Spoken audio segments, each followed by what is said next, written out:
Hey, good morning, everybody. Thank you for joining the ACA Small Business Bootcamp and Resource Collective for this Tuesday, March 2nd. Can't believe it's already March.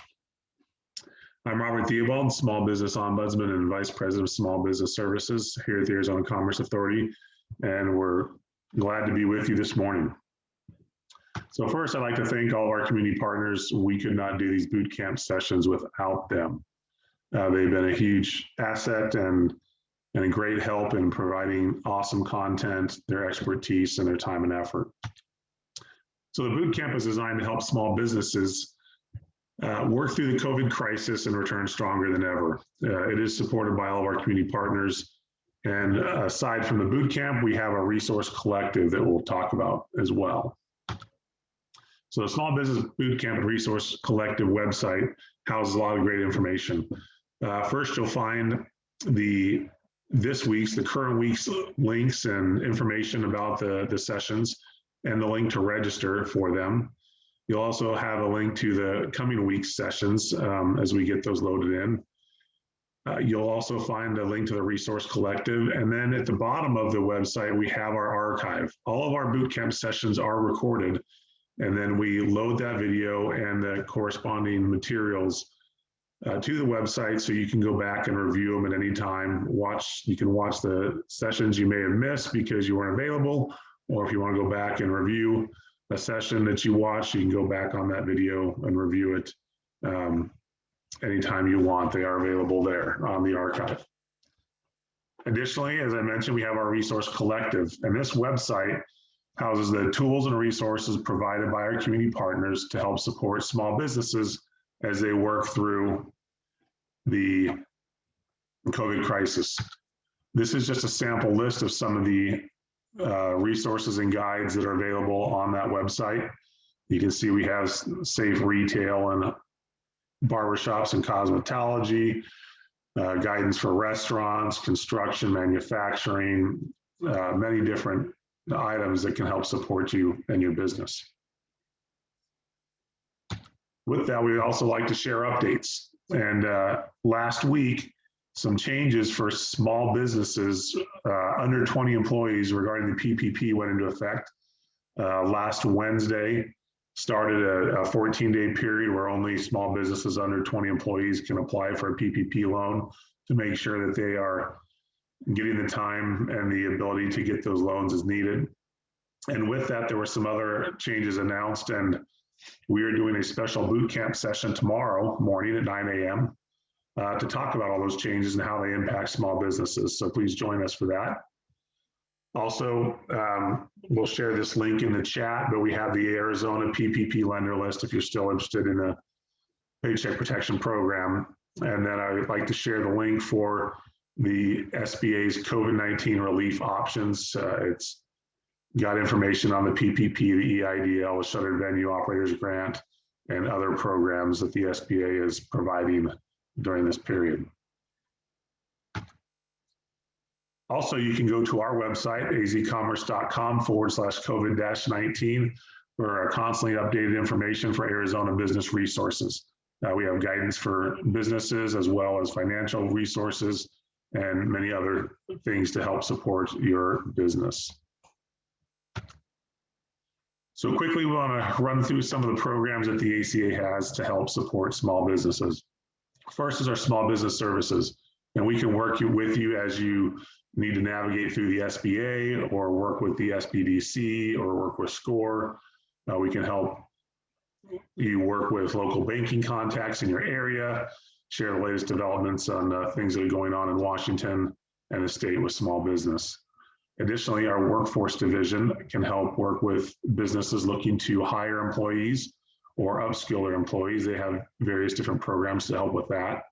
And then our Arizona Manufacturing Extension Partnership works with manufacturers across the state, small to medium-sized manufacturers, to help them grow and develop their businesses. They are a nationally recognized team, and they do a phenomenal job. Additionally, if you're looking to start a small business or start a side gig, we have our small business checklist. And this is an online, interactive online resource to help identify the licensing, registration, and compliance needs at the local state and federal levels. And then finally, we want to touch on the state's COVID-19 information and resource page, ArizonaTogether.org. This is a great resource for all things COVID-19, not just business related, but contains all the different information and links to corresponding categories, such as Health and Human Services and others. So it's a great resource to have favorited as well. So with that, we want to touch on this week's sessions. Today we have Assembling Productive Dream Teams. Tomorrow we have our special session on Paycheck Protection Program updates. And then on Thursday, we have Implementing Project Plans to Streamline Success. 3 great sessions. We are looking forward to all of them. A special note with tomorrow's Paycheck Protection Program, we have Amber Cordoba with Prestamos, who's presented a number of times with us. And we also have Brian Quijada from the SBA will be on that session as well to help answer questions. So we've got some great experts with us for that tomorrow. With that, I want to turn the time over to our presenters today. We have Marie and Ruth Ellen from the Yavapai Sbdc, a great partner of ours. So we're excited to have them with us today. And so I will stop sharing my screen and turn the time over to them. Great. Thank you, Robert. And good morning, everyone. Welcome to today's ACA webinar. We're going to be covering building a highly productive team today. And I'm Ruth Ellen Ilinsky. I'm a business analyst with the Small Business Development Center at Yavapai College. And I'm joined today by team member Marie Plutowski-Beals, and she's another business analyst on our team. We are also both entrepreneurs and have been in several positions as bosses, leaders, and employers. So we're really excited to be here today to talk with you all about building strong teams, how to strengthen your employees, how to make them more productive, how to build loyalty with your team and your employees, and how to ultimately retain them, right? Because we want to keep highly skilled people on our team. So we're going to talk about that. So we're covering today an important reality for many of us, which is that as we grow and expand our businesses, we need good, loyal, and effective people to help us along the way. We can't do it all ourselves. And if you come to that reality as a business owner, then you are on your way to expanding your business. If you get stuck in this, I have to do everything my way, it'll be more difficult for you to expand. So we need to rely on those teams of people to help us get to where we're going and to reach our goals as businesses. So I'm going to turn it over to Marie to kick off the next slide. And again, welcome. We want to be sure to make this as interactive as possible. So we'll be asking you some questions along the way to share with us in the chat. And if you have questions, please use the Q&A option, which is at the bottom of your screen there. We have people monitoring that. Don't wait until the end if you have questions, because we want to address your questions throughout the presentation today. And we're happy to take your questions or comments at any time. So I'll turn it over to Marie. Thanks, Ruth Ellen. So coaching employees is about creating a shared understanding about what needs to be done and how it's supposed to be. So unlike sports, while coaching employee, the coach doesn't take an authoritarian approach, but rather looks to collaborate with the employee to identify, target, and plan for better performance. So think that it's help, support, guidance, and assistance. Ruth Ellen? Yeah, so what we really want to emphasize here as we kick off is just this idea of guiding people or guiding and having a bit of flexibility with that. As entrepreneurs and bosses, it's really in our nature to want to do things in this very exact way, right? And I know I have this very same characteristic where I kind of want to control things. I've been an entrepreneur for a long time. I know how this has to be done. And yet, as we grow our business and try to expand our reach and increase our revenues, we realize that we really do have to rely on other people. And it is a hard reality, but we need skilled people to help us achieve our goals. And part of that really requires letting go. We have to let go and accept that these people that we're going to be working with have different personalities. They have different work styles. So it's going to require us to shift our way of doing things and allow someone else to take on those other responsibilities. And what this does, though, is it opens the door for us to be our best and to work on the things that are really going to move our business forward. It's going to allow us to work on those big picture items and to look ahead. And we're going to have to rely on some of these other team members to do some of those underlying tasks that's going to ultimately keep us moving forward. So as leaders, we really want to motivate and inspire. And this helps our staff feel really valued. We want to make them part of the process. As coaches, what Marie has touched on here is we really want to be approachable, right? We want to be able to, we want the door to be open to our team to ask questions, to challenge the status quo, to bring in their creativity and their skills from a different perspective. We want to be able to ask them questions and ask for input from them. Maybe we want to invite them in on our action planning and our strategic planning so that we have a more diverse group of decision makers and people weighing in on how to best move the company forward. So it's really an interactive relationship where there's give and take, and the leader is working alongside while coaching, but working alongside this team. So this kind of relationship, what evidence has shown, it really can improve worker productivity. It can help boost your profits because you have happy people in your workplace, right? It provides a platform where they feel like they can continue to learn and grow and be challenged, and they continue to want to self-improve because they're vested in your business. So for sure, what we see and what I have experienced myself is that employees respond positively to this kind of coaching approach when you as a leader or a manager are more approachable. And as a result, they improve their performance. So that's what we're going to talk about today. I'm going to turn it back over to Marie. Thank you. Okay, so why do employees leave? Every company wants to hold on to their best talent as long as possible. Yet top performing employees are often the first ones to quit.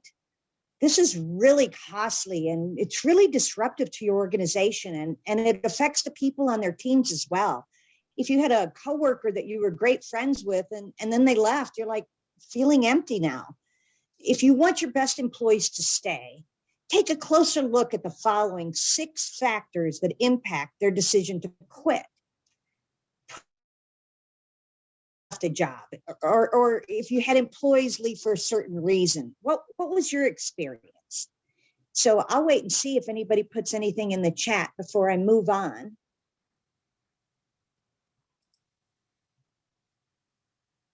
So if there's nothing in the chat, I'll move on to slide. Oh, poor management. Yeah. Frustration. Yeah. Payroll irregularities. Oh man. I was going to say, surely somebody has something to share. I know I have felt all of these. Yes. Yes. So have I. So we'll go to slide 4, I guess. According to Forbes, the top 6 reasons your best employees quit are they're overworked. So being overworked is the top reasons that employees quit, especially top performers. When you give a high performing employee, if you give them too much, they'll fall in the pattern of giving them extra work. And there's this old adage that if you want to get something done, give it to the busiest person on your team because they're the producer. And that's just a great way to lose talent. You just can't abuse people. Number 2, they're not being challenged. Top performers become disengaged when they aren't being challenged at work. That means giving them projects that will keep them challenged. Give them stretch goals. Make them use their brain power. Just don't give them busy work. Number 3, they're being stifled. Boy, I've seen this before. Don't force your top performers to work a certain way unless it's absolutely required that they follow a specific process or protocol. This is really frustrating. If the outcome is successful, it shouldn't matter how they got their results. Allow them to explore different approaches of doing things and exercise their creativity, their critical thinking, and their problem-solving skills. Don't micromanage them or try to control them. I know you want to as an entrepreneur, but you can't. Most of the adults have a real aversion to that. Number 4, they aren't given developmental opportunities. Skill development can get overlooked for top performers because they're already talented and they're just doing so good. But just because they do things incredibly well doesn't mean they aren't looking for opportunities to learn and grow. Provide them with rich developmental opportunities. Let them take classes. Teach them some skills that you know. Have them shadow you or pair them with a mentor. Employees, generally speaking, love to learn. Number 5, they aren't appreciated. Nothing turns off an employee more than feeling like their work isn't being recognized. Don't take credit for their work or research. Make sure you tell the whole world and their team members or even your supervisor if an employee has gone the extra mile. Copy them on a glowing report. If an employee is consistently performing above average yet getting no recognition, 2 things are going to happen. 1, they'll stop putting in as much effort into their work. And 2, they'll start checking the job ads. Number 6, they aren't compensated fairly. Wow, this is really tough right now during COVID, when everyone's revenues are down and budgets are tight. But now's the time to retain your best and top performers.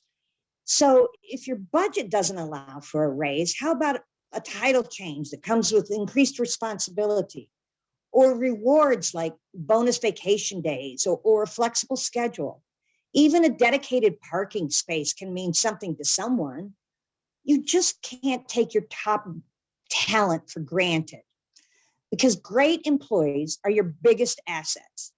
Show them you appreciate them and appreciate any of the sacrifices that they're making for your company or to help you reach your team goals.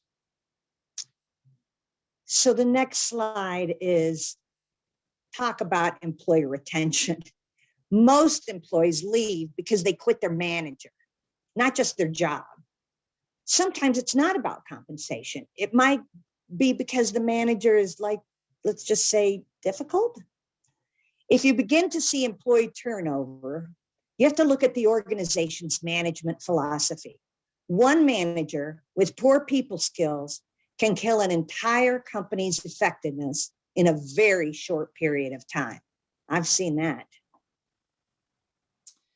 So next up, we just wanted to be sure that you all know there's a lot of tools available that can help you assess and encourage good communication between you and your employees. Is anybody familiar with this DISC assessment? If you have gone through this, just put a yes there in the chat. This is a really great, it's one of many. So we're certainly not pushing you in this direction, but it is one tool that you can use to really look at the major personality traits of those on your team. What's really great is it kind of helps you understand the ways that people may respond to certain behaviors. It covers kind of how you like to be communicated with. It identifies you as one of these particular pie slices, and or a blend. You could also be a blend of this as well. So what's great about that is it really creates a conversation between you and those on your team so that you can better communicate with one another. So some of you may be more sensitive or more demanding, or we just recently went through this with some of our team members. And, there's people who just like to get right down to work in the morning. And it's like, there's no good morning or hello, how are you doing? Or how is your family? And then there's other people who really need to have that kind of personal connection before they just dive right into work. And by knowing those kinds of things about you and your team, that can really help with internal communication and obviously improve morale. It also kind of brings in this whole idea of empathy into the workplace, which a lot of people are talking about right now, which is just having more understanding for where people come from and why they may make the decisions they make, or why their decision-making process is the way that it is, that kind of thing. So we highly recommend, if you do have, whether you're just a team of 2 or whether you're a team of 20, this kind of exercise can be really helpful in learning more about the behaviors of other people on your team and how to communicate better with each other.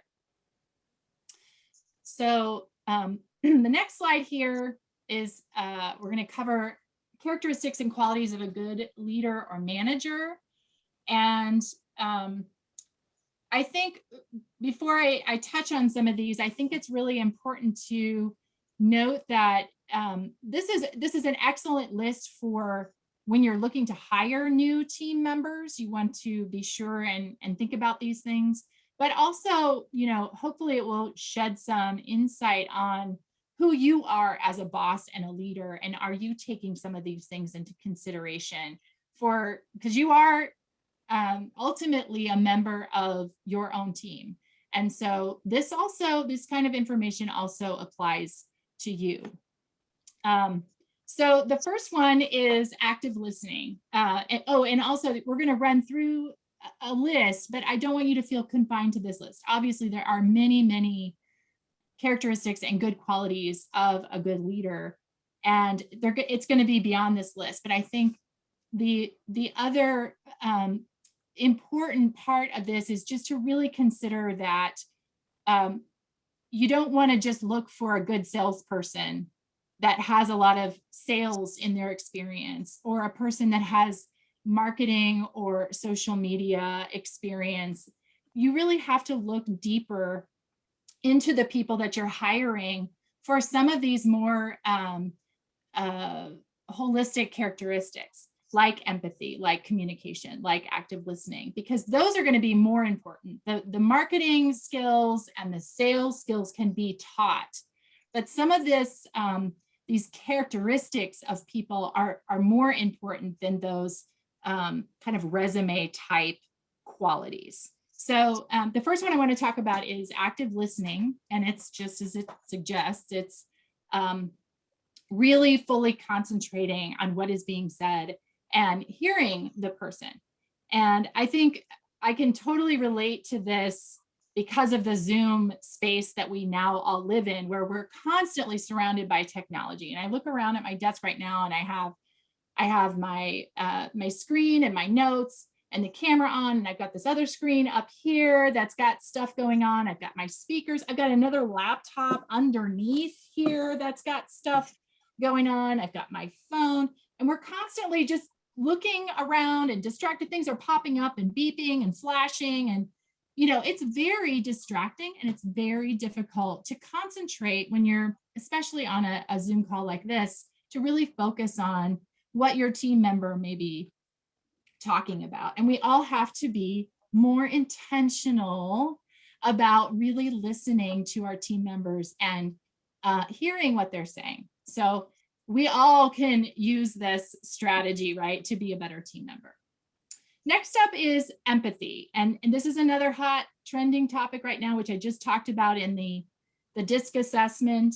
Some people have more of this kind of emotional piece to their character, and some kind of lack in trying to understand where somebody comes from, again, why they may have a certain behavior or lack in a certain behavior. And we need to really integrate empathy into our work environment so that we're more understanding of people's emotions and why they do the things that they do. And by having that, then again, we're creating more of a team environment where we're being more accepting of people's behaviors and their actions.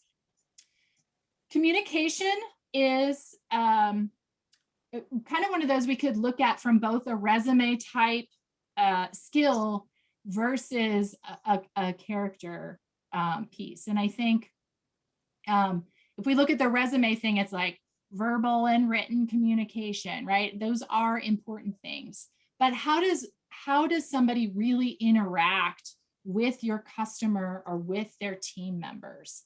And do they have emotion? Can they connect with people in a way at their level? Those are really important skills that are way more important than just sales, right? We need to be able to communicate with our customer and connect with them in a way that improves our bottom line. Being strategic. This is really important to your team. It doesn't mean that everyone on the team has to be strategic, because we know not everyone has that skill. But somebody who's well planned can really help you be strategic and think both short-term and long-term. You know, our teams really look to leaders and managers for clear direction and for stability, right? We have to bring stability to everybody, make everybody feel calm. They want to see a concrete plan. Where are we headed? And as leaders, we need to constantly understand and look at all the variables of our business. This is a very important skill to entrepreneurs, because we know there's things are changing all the time. I mean, look at our past year, right? So many variables, so many unknowns. And if you can find people who can still be strategic, who can still pivot according to what's going on, that is going to be a really strong candidate for your team. And who also, again, can hear other team members' strategic thoughts as well. Creativity and innovation. This is also incredibly important, that we're finding people who can consider things in a new way. Again, the pivot that I just mentioned, many of our businesses have had to pivot over the last year and find different ways of connecting with our old customers, and also trying to find ways to connect with new customers. We may have had to totally shift in our product delivery or even our product line. And when you have people that can think creatively and quickly pivot, that's a really important skill. I'll turn it over to Marie. Okay, so the next skill that I want to talk about is persuasion skills. So when you're looking for candidates, or even in yourself, look for these characteristics. Persuasion in this context doesn't mean coercion. It means the ability to get a person to willingly and enthusiastically carry out specific tasks. So it's your ability to persuade people successfully every time is dependent on preparation. So nothing is achieved without planning, as Ruth Ellen said in the strategic thinking. The most important thing is to have adequate information of the people and the situations around you. So if you know their personality traits through that DISC assessment, so you know if somebody is dominant, or you know that someone likes planning, you know, if their personality is the type that likes planning, don't tell them that you need something done this afternoon, because they don't like that. So you need to have the information about the people and the situations around you. So adequate preparation allows for effective persuasion. Next is flexibility. And boy, we've talked about this a lot now. So flexible leaders are those that can modify their style or approach to leadership in response to uncertain or unpredictable circumstances. Boy, haven't we all practiced this a little bit lately? Like, what are you going to do if the person that's slated to open your business calls in sick? This has happened to me a million times. How do you react? Do you get mad? You better not these days, because you don't want them there if they're sick, right? So flexible leaders have to adapt to the changes as they come. They have to revise their plans to incorporate new innovations or overcome challenges while still achieving their goals. So, you have to have maybe 2 people there to open instead of 1, just in case someone gets sick. These are the qualities you're looking for when you're building your leadership team or promoting them. So watch your employees, take note of their skills.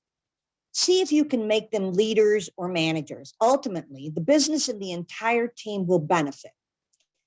Having said this, keep monitoring your employees' progress and promotions and try to avoid the Peter principle. Have y'all heard about the Peter principle? The Peter principle is a management concept developed by Lawrence J. Peter. And the concept is if you perform well in your job, you'll likely be promoted to the next level of your organization's hierarchy. And then you'll continue to rise up the ladder until you reach the point where you no longer perform well and you fail.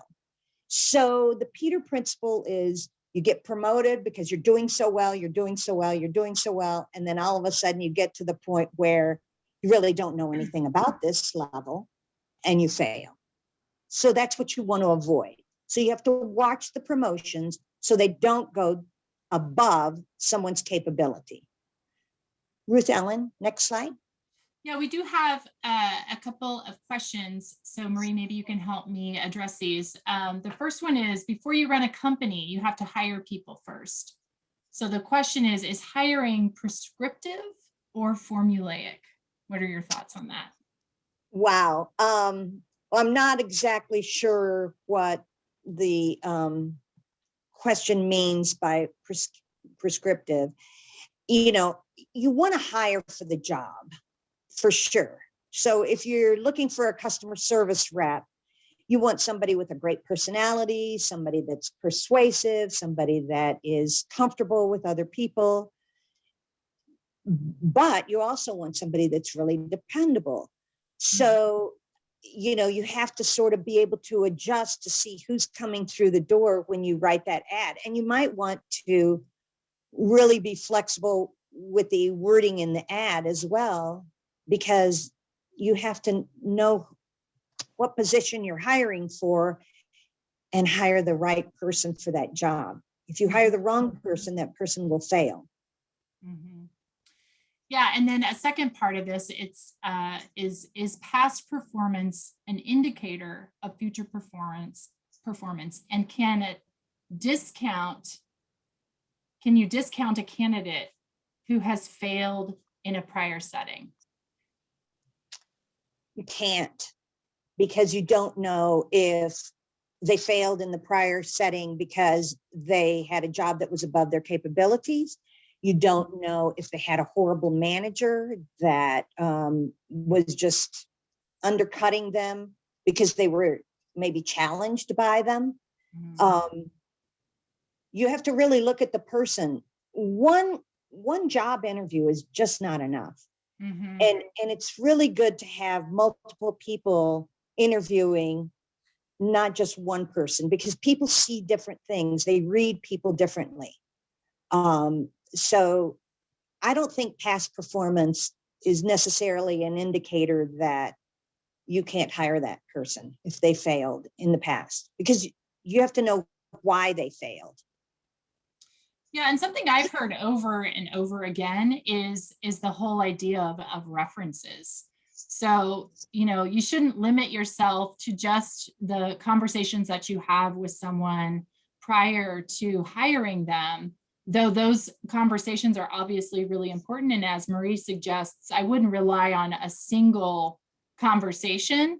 I would certainly encourage multiple conversations with someone. But I also think that, to hire the right person, you have to rely on those references and really don't limit yourself to only 2, send me 2 references. I would really look back at prior employers and do your homework to make sure that that's the right fit for the job that you have, and rely on references and their prior employers. That's really good advice. Great questions. And then we have another one here that says, a company culture built on people development ensures the leader to attract and retain talent to secure ongoing operations. In addition to competitive salaries and benefits, what other incentives can you suggest to help workers advance in the company, and what goals have to be met for that to happen? I think those are some great questions and something we're going to cover, but I think one of the biggest trending ideas, and Marie and I were talking about this before the presentation today, is flexible work schedules. And we're going to talk about that more, but I think that's a huge benefit. And I believe that new and upcoming workforce really have the expectation that companies are going to have a flexible or allow a flexible work schedule. And that's because of the times that we're in, but also because typically households have 2 working parents these days, and they need flexibility to be sure that they're there for their families, as well as meeting the demands of not just one employer, but 2. So we're going to talk more about that. Anything else you want to add, Marie, on that note? No, I think you're covering that well, and we're going to go into depth with that a little bit later. So this next slide, earning trust and showing respect, I wanted to do a quick exercise here, and you don't have to share necessarily in the chat, but we'd certainly welcome your input. But you can just write it on a piece of paper, or just think of it. What we want you to think of is a manager or leader that you have had that you really trusted. So think of somebody from a past work experience, or somebody that you're working with now who is really a trusted leader. And once you identify that person, what was it or what is it that they do that earned your trust in them? What makes you feel comfortable and that you trust this person? And then a third part of this question is, in what ways did respect and credibility play a part in that? Because I think those are 2 big pieces, among other great qualities, again, of building trust. And I would love to hear from you if you want to share anything in the comments about that, a leader that you really trusted in. And why? Why do you trust them? Because those are the skills that really float to the top, that help you to identify what you need to be as a leader, but also what kinds of leaders you want to have on your leadership team or in your company.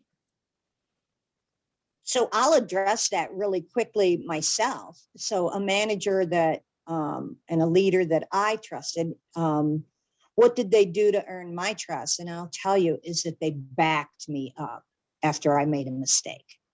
So, that is a person that shows that they have trust in me, and that therefore I can have trust in them. Mm-hmm. And everybody makes mistakes. And so to not get punished for a mistake and have your manager back you up is really a nice thing to have, and they really did earn even more respect from me because of that. Yeah, and I'll share one as well. I had a boss in a previous role who, after some months of taking on my position, reached out and said, if you're really interested in this higher level position, I will work with you over the next few years so that you can get to that position if you're interested in it. And it really made me feel like this person was going to invest in me and to coach, alongside me to reach that goal.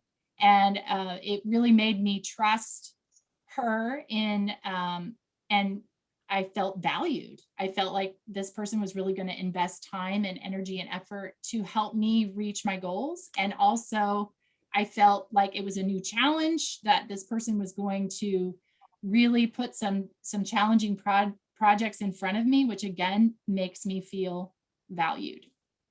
Do we have any in the comments to share? Yeah, I think we do. Do you want to read a couple, Marie? Sure. So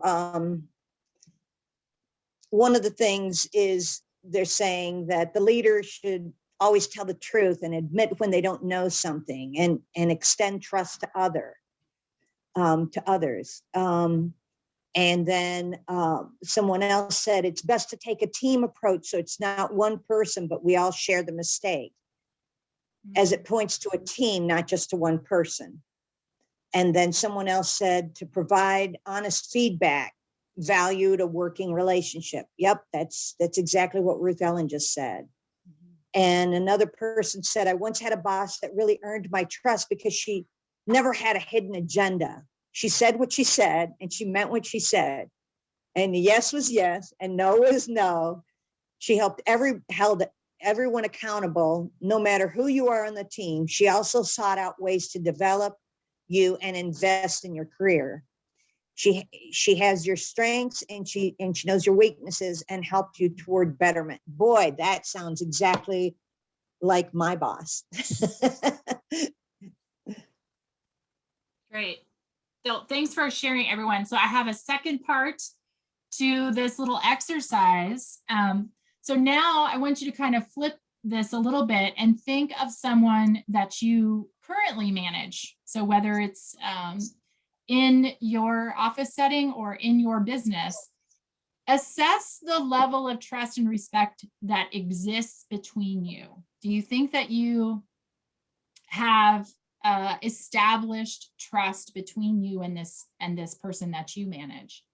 And maybe just as a takeaway today, what is something that you could do to increase that trust? Because again, as we move toward expanding our businesses and growing and improving our revenues and just improving our business strategy overall, if we can build stronger trust between ourselves and those on our teams, we're going to be moving in that right direction, and we're going to be establishing loyalty among our team members. So really think of somebody that you manage and you could improve the trust between you. And even if you feel like you have a really strong relationship with those that you work with, there's always ways to improve. So think about maybe some ways, even if you do have strong relationships with your team members, ways that you can improve those relationships, whatever that looks like. So this is a great segue into the next slide, which is just simply develop good relationships. And how do you do that? Well, we talked a little bit about this earlier, which is, the empathy, but I think communication comes in here in that we need to really show interest in our people and in our staff and in our team, not just to grow them as professionals, but also to connect with them professionally, as I just mentioned, but also personally. So, be thoughtful about and intentional, right? That's another great word for today's session, is just being very intentional with the people that you work with, and ask questions of interest. How is your work going? How are your classes going? If you have younger members on your team that are in training, ask how their classes are going. Ask if they need anything. Are there additional resources that you could provide them to help them do their job better? Again, you're just building trust, but also letting them know that you're there to help them do a great job. You're working alongside them. Is there anything I can do to help you be successful? Those are all great ways to get started in developing solid relationships and building trust with your teams. And does anybody have any other great questions or ways in which you have developed trust with those on your team? It's another great question. We want to be able to share successful strategies. So if you have something that has worked really well for you as a manager or a leader on your team, please share them in the chat. Next slide, please. Thank you. So with that, we're going to move into the 5 techniques for becoming a better boss. And again, I want to kick off this slide by just saying part of this is accepting the fact that we all need to work on self-improvement. None of us is perfect. We all have things to work on that are important in, again, moving our businesses forward and being a really good boss so that we have a strong team.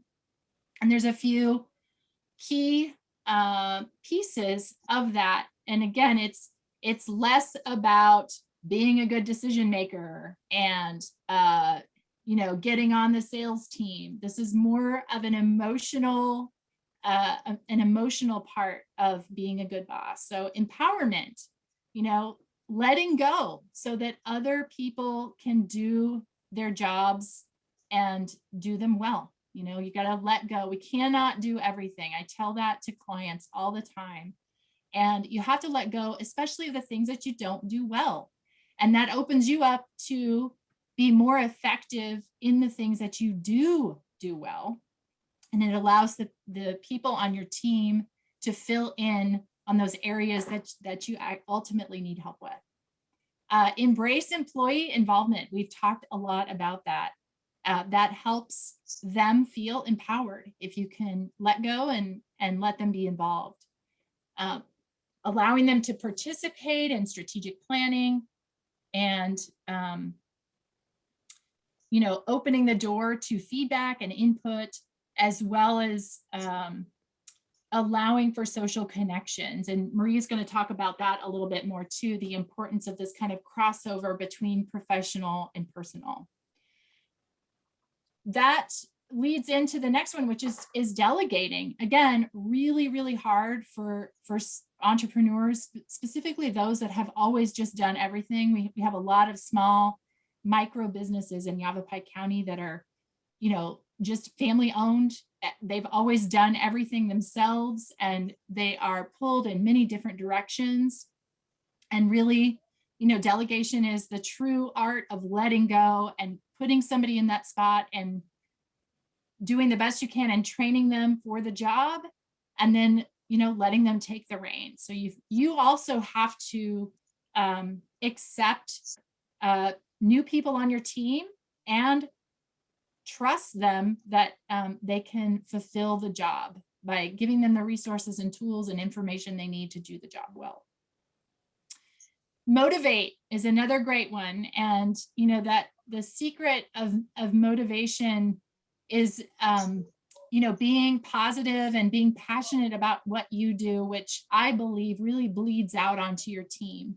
You can't force someone to be motivated, right? But if you create an environment that they enjoy and that they feel empowered in, and that they feel like they're making an impact, they are going to be motivated to work hard and be loyal to your company. So that's a big one. You can't force somebody, but if you create an environment where they are happy and they feel valued, they will be motivated.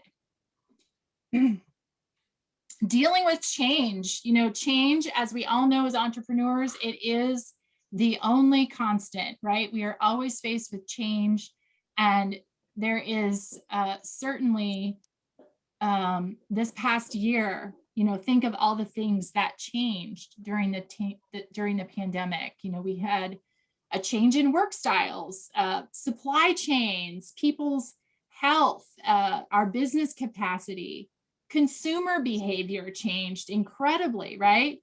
The way that we sold our product and gave access to our product or services, we really had to accept change this year.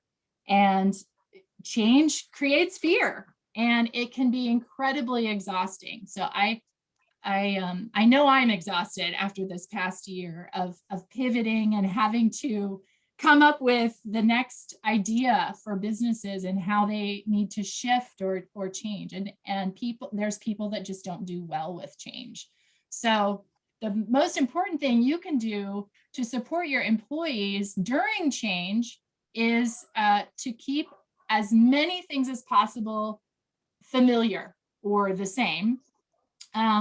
Explain why things are changing. I think I work well when I just understand why something is changing, and it's like, oh, okay, well, that makes sense, right?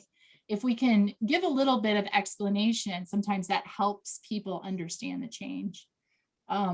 Work towards stability, give that promise of stability at a later date, that we're in change now, but things will be stable again soon. And building a support system with coworkers. I think we talked a little bit about that as well, just the importance of connecting your team through assessment tools like the DISC assessment, well worth the time and the energy. If you have a team that may not be working as effectively, building that support system by going through an exercise like that can be really helpful. And, don't forget to check in frequently, or have your managers, if you have a leadership team, be sure they're checking in with their teams as well. And the final one is just mastering appreciation. People like to be thanked. I like to be thanked. You all probably like to be thanked and appreciated and valued, and that's where, reflecting back on one of the questions we had, giving employees the choice on a flexible work schedule or even dress code where they can work during the day. Let's say, you give them options of working outside, or again, the flexible work schedule is a great one here for showing appreciation, because we all know things are totally just a roller coaster right now, and families are doing their very best, but things are not normal. And so giving them support through flexible work schedules is a great way to appreciate them. And I'm going to turn it over to Marie for the last slide. Thank you. So lastly, I guess I want to talk about life-work integration for your staff, not necessarily work-life balance. In the past, we've always heard about work-life balance. You work 8 hours, you're with your family 8 hours, and you sleep 8 hours, and that's supposed to keep you all in balance. Well, it's not like that anymore.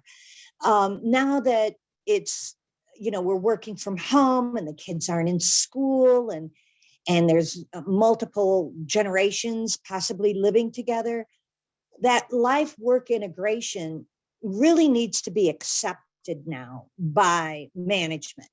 And the younger generation workforce is expecting it because they have kids. And so, for instance, my granddaughter needs to be at school by 9 a.m. That means that my daughter, who works for me, has to drive her to school every morning. So she's not available between 8:45 and 9 because she's in the car driving that kid to school. So she may have to work at 7:45 and make up some time, or deal with a problem later on in the day that happened during that time. And that life work integration it's really intangible, isn't it? It's not something that you can dictate. It's you just have to sort of be flexible and let it happen, depending on what your staff needs and what your business needs. So it's not work balance, it's integration. So if somebody that works for you has to get up and walk in the middle of the day for 20 minutes because they've been sitting on Zoom calls all day, let them. Just tell them to make sure that they make up the work later. And that's one of the workshops that we went to last week that Ruth Ellen mentioned earlier. And it was given by the Kibbe Leadership Solutions, and Lorna Kibbe, she's the one that introduced us to that DISC assessment. And one of the things she said that I took note of was that she said that being the boss is all about the people you lead. If you don't generally care about people, then get out of management before you do irreversible harm. So I thought that was a great quote. And I think that pretty much will conclude things for us. I'll pass this back over to Ruth Ellen to tell you a little bit about the SBDC. Great. Thanks, Marie. And I just want to shout out one more time. Are there any other questions before we wrap up today? Just to piggyback on Marie's last slide there, I just think flexibility is just so key in leadership. And I think the past year has really taught leaders a lot about that and how our workforce really stepped up to the challenge, right? By being flexible, I think it demonstrated that people can still be effective workers and effective at their jobs, even though they're working from different places and having to have flexible schedules and taking care of kids while they're on Zoom calls and all of that. I think it just demonstrates that it is possible and that we need to be open to that flexibility. So any other questions? Oh, there is a Q&A that came through. So let me just check that really quickly. Yeah, so the question is, what's the difference? And Marie, I think you can address this. What's the difference between work-life integration and work-life balance? What do you think the difference is? So I think with work-life balance is that you feel like you worked 8 hours, so now you're unavailable for the next 16. You're unavailable. And that's not the way life is anymore. We all have our phones. Our boss can text us or call us at any time and ask us to do something right in the middle of, dinner time. And maybe, if it's 6 o'clock and, you're just boiling mac and cheese, you can answer that call. But if you're on a date night with your husband, maybe you don't answer that. And maybe that boss needs to understand that that was your off time.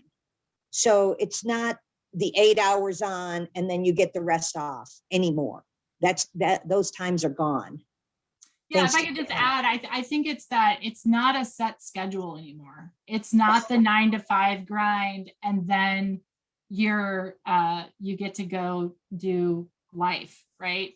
I think that it's a blend now where you might start at 7 and work till 8 and then, take your kids to school and then you hop back on and you're on your meetings and then you need a walk midday and, it's just a broken schedule. And I think it's it's a great term, this integrated rather than this kind of more scheduled work environment that we've all experienced for a long time, where it's just, you go to work and then you come home and that's when you do self-improvement and that kind of thing. So I think it's just not as scheduled anymore. Great question. So finally, we only have a couple minutes left. Do we have another question, Marie? Do we have time for another question, Robert? Can we take one more? Okay. I'll try to look at it quickly. So there's this person is in the hospitality industry and they have seasonal demands. So how do you work with this? So you can reward, yes, you can reward them. You don't necessarily have to reward people monetarily, especially if revenues are down. There's other ways of rewarding them. You can buy them lunch. You can buy their family dinner. You can send flowers. You can give them a employee of the month parking spot. There's so many ways that people like to be rewarded, and it's not Of course, everybody likes to be rewarded with more compensation, but there's other ways as well. And so you just have to be creative with that. Do you have something to add, Robert? Oh, You're on mute. You're on mute. I just want to run through Sbdc services real quick. Is that all right? Go ahead. Okay, yeah, really quickly. There are 10 Sbdc centers across the state of Arizona. So if you're not in Yavapai County, where Marie and I are, there is likely a center near you for one-on-one, no-cost confidential consulting and business services for businesses of all sizes. We work for people who just have an idea and need a business plan, to people who are have had a business for 20 years and looking to expand or grow, or need access to capital to build a new building, or whatever you might need. So please reach out to us. As I mentioned, if you're not in our area, we can certainly put you in touch with someone at another Sbdc center. We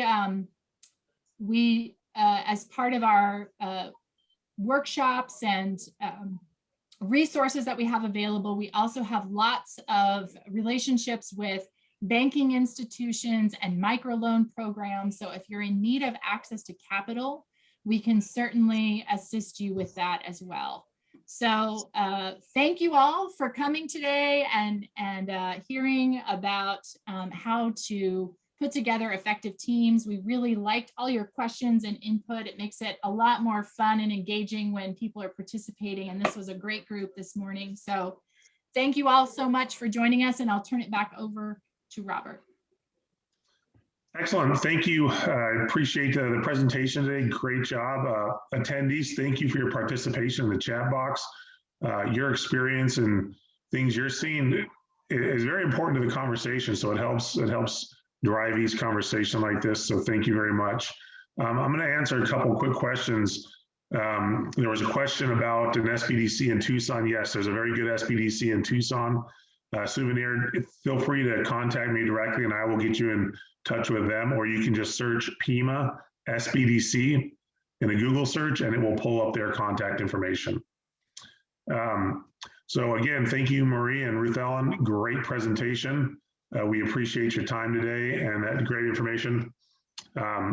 With that, we're going to go ahead and wrap up, but I want to remind everybody about tomorrow's PPP session. Please join us for that special session.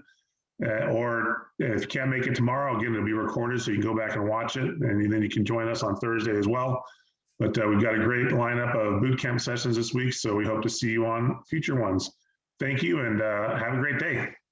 Thanks, everyone. Thank you. Bye. Bye.